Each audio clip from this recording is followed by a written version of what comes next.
Olá, meu nome é Adriano Batista e começa agora o Giro Conexão, o seu giro de notícias para ficar atualizado sobre o que de mais importante aconteceu nesta semana. Ao meu lado aqui, Sidmir Moreno. Tudo bem, Sidmir? Tudo bem, Adriano? Estamos aqui trazendo a informação porque a informação é direito do cidadão. E o Conexão Verdade tem esse compromisso com a notícia e também com os comentários. Eu aqui estou para comentar de uma maneira que eu acho justa e equilibrada para a população brasileira, para o nosso país e para todos aqueles que nos acompanham em todos os cantos do mundo. Perfeito, Sidmir. Estamos respeitando uma distância de mais de 1,5 metro aqui para poder fazer o programa, então, por conta desse segmento dos protocolos, nós vamos retirar a máscara para que a gente possa falar de forma mais limpa, para que você entenda melhor, perfeito? Exatamente, estamos tirando a máscara então porque estamos numa distância segura, é bom frisar isso. Perfeito. Vamos então começar, Sidmir. A primeira notícia vai tratar de uma que correu bastante as redes sociais esta semana. Nesta semana, uma reportagem do site Metrópolis de Brasília ganhou repercussão nas redes sociais por afirmar que no ano de 2020 o Executivo Federal gastou, entre outras coisas, cerca de 15 milhões em leite condensado. O ministro da Controladoria Geral da União, Wagner Rosário, afirmou nesta quinta-feira, dia 28, que o painel responsável por compilar as compras do governo federal criou, abre aspas, uma interpretação equivocada, fecha aspas, dos gastos do executivo. Em entrevista exclusiva ao programa Os Pingos nos Is, da Jovem Pan, Rosário disse que uma falha no sistema inflacionou os valores relacionados à alimentação do Serviço Público Federal. De acordo com Rosário, o pagamento só mostra o valor total, que faz referência à nota fiscal desses produtos. Quando a repórter buscou as informações, o painel buscou as informações do pagamento e não sabia, dentro do pagamento, o que era cada um dos itens. Ele jogou o valor total da compra para cada item desse. Por exemplo, a compra total ficou em R$1.000. Foram R$1.000 de leite condensado, R$1.000 de café, só para ter um exemplo. Por isso, ela chegou ao valor de 15 milhões de reais em leite condensado, conforme explicou Rosário. Considerando apenas os 500 principais produtos comprados pelo governo federal, em cada um dos 2 anos de gestão, em 2019 foram gastos mais de 3,7 bilhões de reais. Em 2020, o montante foi de 2,8 bilhões, um corte de 25%, incluindo a compra do leite condensado. A opinião é de Sidmir Moreno. A minha opinião podemos chamar de indignação. Indignação pela falta de responsabilidade de tais veículos, que não foi só o Metrópole. O Metrópole foi aquele primeiro e os outros ajudaram a propagar. Propagar sem responsabilidade. Muito se fala no Brasil em liberdade de expressão. E eu gostaria de saber quem vai cobrar a responsabilidade de expressão. Pois, quando se fala em leite condensado, as pessoas pensam assim, mas leite condensado, isso é um luxo. Muitos pobres não consomem o leite condensado, não sabem o que é consumir o leite condensado. Saibam que um dos órgãos cujo o governo federal faz as compras são as Forças Armadas. Então nós temos aí embarcações, temos parte de militares da Marinha que estão embarcados, seja na nossa Amazônia Azul, que é a nossa faixa de oceano, dentro do Oceano Atlântico, e que estão em missão aos cantos mais remotos da nossa nação, ou até em algumas partes do mundo, tá? Em missão de paz, e cujo leite fresco não vai ter o leite fresco não vai ter o tempo de conservação. Então eles usam leite condensado ou leite em pó. Aí eu lhes pergunto, um militar também não é parte do povo brasileiro? Ele não merece comer talvez uma sobremesa após o almoço? Ou ele não pode consumir um produto à base de leite? Tá? Essa é uma das colocações que eu faço. Outra colocação, será que esse jornalista, repórter ou quem quer que seja que propagou essa notícia, ele pensou que muitos brasileiros hoje que estão impedidos de trabalhar por uma falta de uma ciência responsável de governantes no Brasil, entre prefeitos e governadores e também legisladores, muitos desses brasileiros não têm o que dar a comer para seus filhos. E aí ele pensa, poxa, enquanto isso, o presidente da República estava nadando em piscinas de leite condensado, o que não é verdade. Então, fica a minha indignação e a minha cobrança. Cadê o judiciário nessa hora cobrando a responsabilidade de expressão? Porque quando se fala em democracia, assim como o legislativo e o judiciário merecem respeito, o executivo também merece respeito. Então, fica a minha cobrança e a minha indignação. Esta é a opinião formada de Sidmir Moreno. Mais uma notícia que repercutiu esta semana, Sidmir, foi sobre o interesse de empresas privadas em comprar vacinas contra a Covid-19.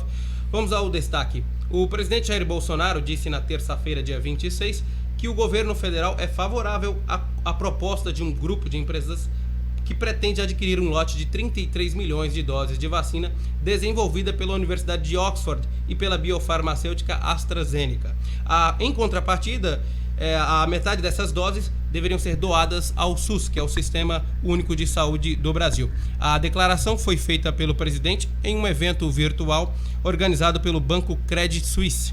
A AstraZeneca, porém, divulgou um posicionamento na terça-feira, no qual afirma que não será possível disponibilizar vacinas contra a Covid-19 para empresas. O plano de grandes empresas de importar por conta própria imunizantes contra o coronavírus foi noticiado na segunda-feira, dia 24, pelo jornal Folha de São Paulo. A publicação cita grupos empresariais como JPS, Vivo, Ambev e Vale. O Poder 360 apurou, no entanto, que há receio por parte de alguns empresários em se associar a uma ação que possa ser interpretada como uma manobra para furar a fila do Plano Nacional de Imunização, e é daí que parte a polêmica. A opinião formada de Sidmir Moreno. A minha opinião formada vai começar com uma pergunta a você, Adriano. Quantas doses de vacina foram disponibilizadas ao Estado, ao governo brasileiro, seja ele o governo do Estado de São Paulo, a Coronavac, ou essa vacina da AstraZeneca, que é a vacina de Oxford? Quantas doses de vacina foram disponibilizadas até agora ao governo a princípio, brasileiro? 6 milhões de Coronavac, mais 2 milhões da vacina de Oxford, que chegaram recentemente. Se for mais do que isso, é cerca de 10 milhões de vacina, mas confirmado 8 milhões. 8 milhões. Esse grupo de empresários queriam adquirir quantas doses de vacina? 33 milhões de doses. 33 milhões. Então fica aqui, mais uma vez, uma indignação de minha parte. Pois boa parte da imprensa desinforma, eles estão numa briga ideológica. Tá? Então vamos raciocinar com o povo, vamos raciocinar para o povo. 33 milhões de vacina, eles pediram metade disso. Metade disso são 16 milhões e 500 mil vacinas. 16 milhões e 500 mil vacinas eles disponibilizariam ao governo para que pudesse distribuir para o povo em todo o Brasil, sem gerar o gasto de 1 centavo aos cofres do erário público, correto? Ou seja, era no mínimo o dobro e mais 500 mil vacinas disponibilizadas gratuitamente, sem mexer no bolso do povo brasileiro. E as outras 16 milhões e meia, eles iam imunizar os trabalhadores dessas determinadas empresas, que também fazem parte do povo brasileiro. Ou seja, ia estar imunizando parte do povo brasileiro que trabalha, e esse povo poderia trabalhar sem levar risco à população. Ele poderia circular em qualquer lugar que ele estaria imune. Ele não estaria levando o vírus para ninguém e nem contraindo o vírus também. Então, fica aí a minha dica. Eu dou os parabéns para esses empresários que tomaram essa iniciativa, tá? Que não estão mexendo no dinheiro público, e dou os parabéns ao presidente que raciocinou de uma forma excelente, excelente. Mas fica também uma pergunta no ar. Por que esses contrários, tanto imprensa como governantes que se dizem contrários, estão preocupados em que as empresas não comprem? Por quê? Eu acho que, essa é a minha opinião, que se o governante tiver que comprar, o Estado de São Paulo tiver que comprar, o Estado do Rio de Janeiro tiver que comprar, vai passar uma verba pela mão, né? E aí o cara pode falar, eu quero tanto de comida. Aí sim passa a preocupar. E canais de comunicação vão faturar com a propaganda da vacina, né? Pois estão circulando aí na internet imagens de outdoor aí do governador do Estado de São Paulo em outros estados. Eu não sei até que ponto isso é permitido ou interessante, ou se é verdade também. Precisamos apurar. Mas vamos nessa linha de raciocínio. Causa indignação. Causa indignação, tá? A terceira notícia de hoje, para fechar o giro do Conexão, é uma notícia, Sidmir, que a gente não esperava ler no ano de 2021.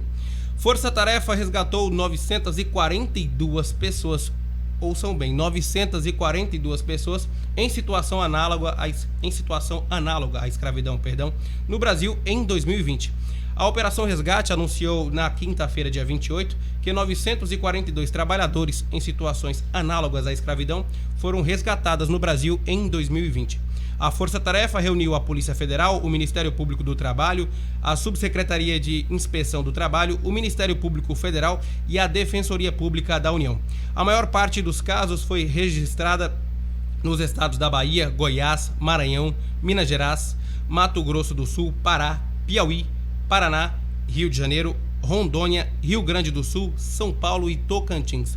De acordo com o Ministério Público Federal, o principal número de ocorrências é no trabalho rural. Porém, há uma tendência de aumento em situações de trabalho doméstico. Agentes federais afirmam que os patrões até sacaram o auxílio emergencial de uma mulher. Esta mulher, senhoras e senhores, dentre as pessoas resgatadas, foi uma idosa de 63 anos que foi encontrada na casa de uma família na Abolição, na zona norte do Rio de Janeiro. A mulher trabalhava como empregada doméstica há 41 anos, sem receber salário e sem direito a férias. Em depoimento, a vítima relatou ainda que ficava à disposição da família em tempo integral, inclusive cuidando de uma pessoa da família que estava doente. Nas investigações, os agentes confirmaram este fato de que os patrões sacaram o auxílio emergencial utilizando os documentos dessa idosa, que quando perguntou se havia dado certo, lhe informaram que não, porque os documentos da senhora eram velhos. Sidmir Moreno, a opinião formada. É muito preocupante, porque é o seguinte, é um número alarmante. 942 pessoas é muito. Porém, se você for procurar e buscar a fundo, o número é muito maior. Você pode multiplicar isso aos milhares. Tá? Então, isso é preocupante saber que brasileiros ou pessoas no mundo inteiro ainda vivem em situações como essa. Cidadãos venezuelanos que atravessaram a fronteira, pois aquele país vive situação de miséria, que estão no Brasil hoje. Muitos deles estão empregados no Brasil, estão trabalhando, mas alguns passam necessidades também. Cidadãos do Haiti e bolivianos, que a gente já ouvia falar que algumas tecelagens na cidade de São Paulo traziam bolivianos trabalhando em situação de escravidão. Isso é muito preocupante. E no caso específico dessa senhora, aí eu lhe pergunto, como que você vai prender uma pessoa 41 anos, agora descobriram? Para onde ela vai? Quem vai se responsabilizar pela alimentação, pela moradia, pelo estado de saúde dela? Quem vai cuidar dela? É a mesma coisa, Adriano, que você prender um passarinho, você prende um pássaro e de repente chega alguém hoje do Ibama numa casa e vamos soltar esse pássaro. Ele vai morrer na natureza. Por quê? Porque ele foi criado recebendo ali o alpiste, né? o girassol, recebendo sua alimentação todos os dias por aquela pessoa que cuidava dentro da gaiola. Mas com certeza com bem mais carinho do que essa senhora. Agora, o que vão dizer para ela? Porque, infelizmente, essas pessoas que fizeram tal barbaridade se tornaram a família dessa mulher. E quem vai cuidar dela? Né? As organizações de polícia seguem com outros inquéritos, fazendo mais investigações e prestando serviço. Caso você queira fazer uma denúncia sobre trabalho escravo, podem ser realizadas essas denúncias à Polícia Federal, ao Ministério Público e à Subsecretaria de Inspeção do Trabalho. Aqui nós encerramos o giro de notícias desta semana. Sidmir Moreno, obrigado. Muito obrigado a todos vocês que acompanham o canal Conexão Verdade e também ao Estúdio Vitrine, o Ricardo Veiga, que é o responsável pelas imagens, captação de áudio. Enfim, é uma equipe que trabalha para bem informar, porque a informação é um direito do cidadão.